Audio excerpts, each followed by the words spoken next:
হয়, হেজাৰ হেজাৰ বিঘা কৃষি খেতিৰে স্বাৱলম্বী হৈছে বৰপেটাৰ এটা অতিকৈ ভিতৰুৱা অঞ্চল পিঠাদিপামত। মই বৰ্তমান পিঠাদিপামত উপস্থিত আছোঁ আৰু মোৰ সহযোগীয়ে কিছু দৃশ্য দেখাব। মই বৰ্তমান এখন আলু খেতিত উপস্থিত আছোঁ আৰু এইদৰে এই যি বিস্তীৰ্ণ এলেকাত এই অঞ্চলসমূহত ইয়াৰ লোকসকলে সমূহীয়াভাৱে তেওঁলোকে কৃষি খেতি কৰি তেওঁলোকে কৃষি বিপ্লৱৰ সূচনা কৰিছে। পিঠাদিপামত আমি এইদৰে দেখিছোঁ আলু খেতি, সৰিয়হ, মৰিচ, বিভিন্ন ধৰণৰ খেতি বাতি তেওঁলোকে ইতিমধ্যে জীৱিকা কৰিছে আৰু ইতিমধ্যে খেতিৰ যি সুন্দৰ পৰিৱেশ আমি দেখিছোঁ, এইদৰে লমালমে বিভিন্ন স্থানত খেতি পথাৰত এইদৰে ফল লাগিছে, শস্য লাগিছে। আমি দেখুৱাইছোঁ হাজাৰ হাজাৰ বিঘা ভূমিত এইদৰে কৃষি কৰ্মৰে কৃষি বিপ্লৱৰ সূচনা কৰিছে পিঠাদি অঞ্চলৰ লোকসকলে। আলু খেতিত উপস্থিত আছোঁ আৰু মোৰ সৈতে কিছু কৃষক উপস্থিত আছে। দাদা, আপোনালোকৰ ওচৰলৈ আহিছোঁ। কি খেতি কৰিছে আপোনালোকে? আলু খেতি। আলু খেতি কিমান বছৰ ধৰি কৰি আছে আপোনালোকে খেতি ইয়াতে? এই খেতি কৰি আছোঁ মোটামুটি 15-20 বছৰ। এইবাৰ কেনেকুৱা হৈছে খেতি? কেনেকুৱা হৈছে? খেতিটো ভালেই হৈছে, কিন্তু দামটো ইমান নহয় না। বজাৰত কিমান কি বিক্ৰী কৰি আছে বৰ্তমান আলু? বৰ্তমান 11 টকা।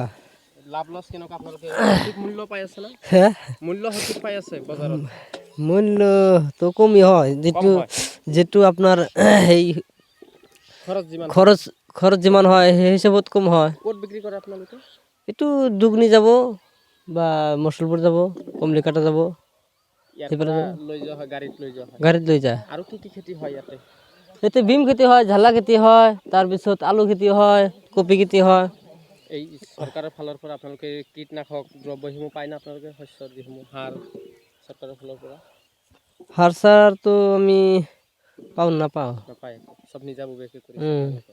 ঠিক আছে, এইদৰে কৃষকসকলে কৈছে তেওঁলোকে যিসমূহ ইয়াতে উৎপাদিত শস্যসমূহ তেওঁলোকে অসমৰ বিভিন্ন স্থানলৈ তেওঁলোকে বিক্ৰী কৰে আৰু তেওঁলোকে কৈছে তেওঁলোকৰ যি এইবাৰ যি বজাৰ মূল্য তেওঁলোকে অতিকৈ কম পাইছে। আৰু কৃষক আছে এইদৰে কাম কৰিছে।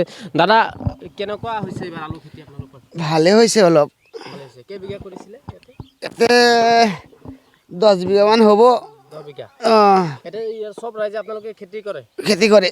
কি কি খেতি হয়?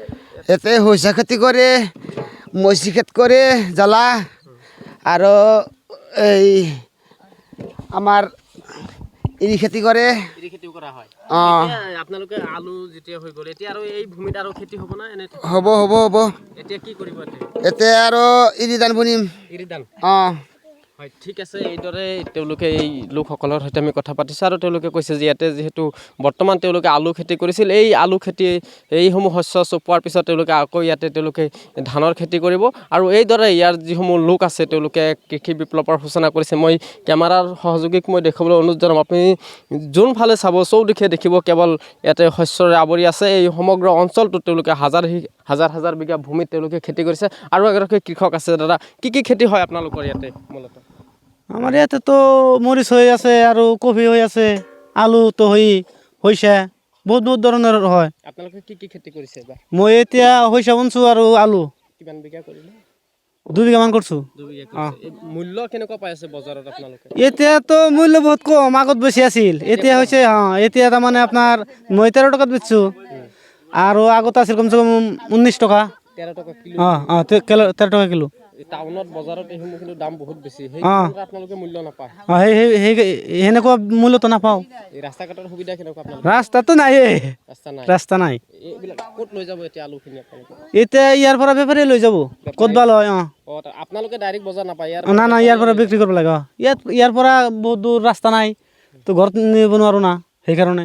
চৰকাৰীভাৱে সুবিধা কীটনাশক দ্ৰব্য, সাৰ, ৰাসায়নিক সাৰ এই ধৰণৰ সুবিধা আপোনালোকে পায় না নাপায়? না, সুবিধা নাপায়, কোনো ধৰণৰ সুবিধা নাপায়। না, জলসিঞ্চনৰ ব্যৱস্থা আছে না ইয়াতে? যেতিয়া আপোনালোকে ধান খেতি কৰিব পানী নাই, এইটোতো আমাৰ ব্যক্তিগত গাৰা আছে, চিলুটিলু গাৰা আছে নিজৰ। চৰকাৰীভাৱে নাই, চৰকাৰীভাৱে একো নাই, আমাৰ ইফালেতো নাই।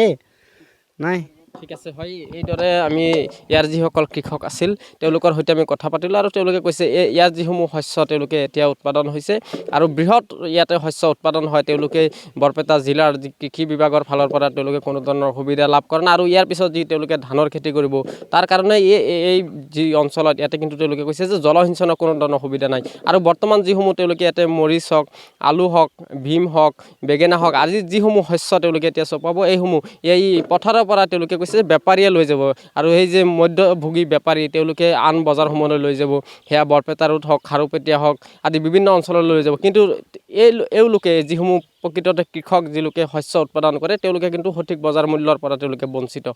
ক'ৰবাত নহয় মধ্যভোগী যিসমূহ বেপাৰী আছে তেওঁলোকে অধিক লাভৱান হৈছে, কিন্তু যিসমূহ কৃষকসকলে তেওঁলোকে মূৰৰ ঘাম মাটিত পেলাই এইদৰে শস্য উৎপাদন কৰিছে, তেওঁলোকে কিন্তু সঠিক বজাৰ মূল্য পোৱা নাই। তেওঁলোকে বিভিন্ন ধৰণৰ কথা বতৰাবিলাক কৈছে যে শস্যত যিসমূহ হয় তেওঁলোকৰ, সেই সময়ত যদি সঠিক মূল্য পোৱা নাযায় তেওঁলোকৰ মুখত হাঁহি নাহে। তেওঁলোকে যথেষ্ট ধন খৰচ কৰি তেওঁলোকে শস্য সিঁচিছিল, তাৰ পৰা যি ধৰণে তেওঁলোকে লাভৱান হ'ব লাগিছিল, সেই লাভৱানৰ পৰা কিন্তু তেওঁলোকে বঞ্চিত হ'ব লগা হৈছে।